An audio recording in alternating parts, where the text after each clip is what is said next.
ഇനിയിപ്പോൾ ഫുൾ നമ്മൾ നനഞ്ഞ് പൊതിർന്ന് നിൽക്കുന്ന ഒരു സിറ്റുവേഷൻ വരില്ലേ, ഫുൾ മഴ കൊണ്ടിട്ട് നമ്മൾ പൊതിർന്ന് നിൽക്കുന്ന സമയം, അതിന് നമ്മൾ എന്താ പറയുക?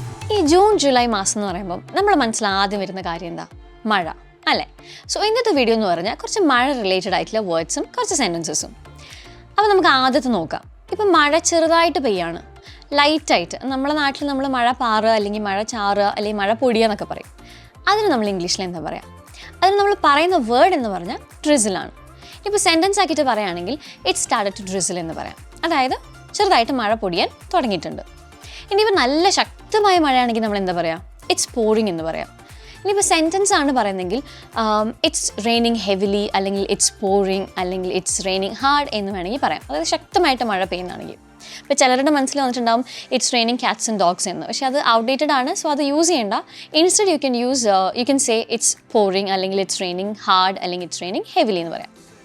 ഇനി അടുത്തത്, ഇപ്പം നമുക്കറിയാം ഇവിടെ മഴ പെയ്തുകൊണ്ടിരുന്നാൽ ചിലപ്പോൾ കണ്ടിന്യൂസ്ലി മഴ പെയ്യും അല്ലേ? ഇപ്പം രാത്രി ഫുൾ മഴയായിരുന്നു എന്ന് നമ്മളിങ്ങനെ ഇംഗ്ലീഷ് പറയാം, ഇറ്റ് റെയിൻഡ് ഓൾ നൈറ്റ്. ഇനിയിപ്പോൾ 2 ദിവസം കണ്ടിന്യൂസ് മഴയാണെങ്കിൽ എങ്ങനെ പറയും? It has been raining solidly for 2 days എന്ന് പറയും അല്ലേ? ഇനിയിപ്പോൾ മഴ ചോർന്നു തുടങ്ങി അല്ലെങ്കിൽ തോർന്നു തുടങ്ങി എന്ന് നമ്മൾ പറയുമ്പം നമ്മൾ ഇംഗ്ലീഷിൽ എങ്ങനെ പറയും?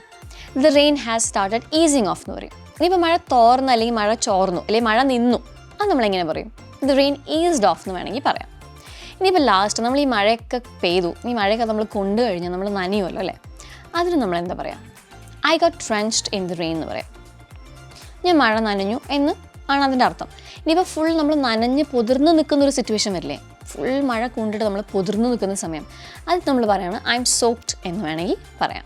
ഓക്കെ, സോ ഇത് നമ്മൾ മഴ റിലേറ്റഡ് ആയിട്ടുള്ള കുറേ വേർഡ്സ് നമ്മൾ പഠിച്ചിട്ടുണ്ട് അല്ലേ?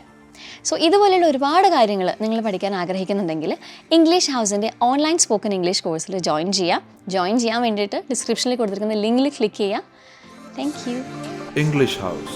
English at your fingertips.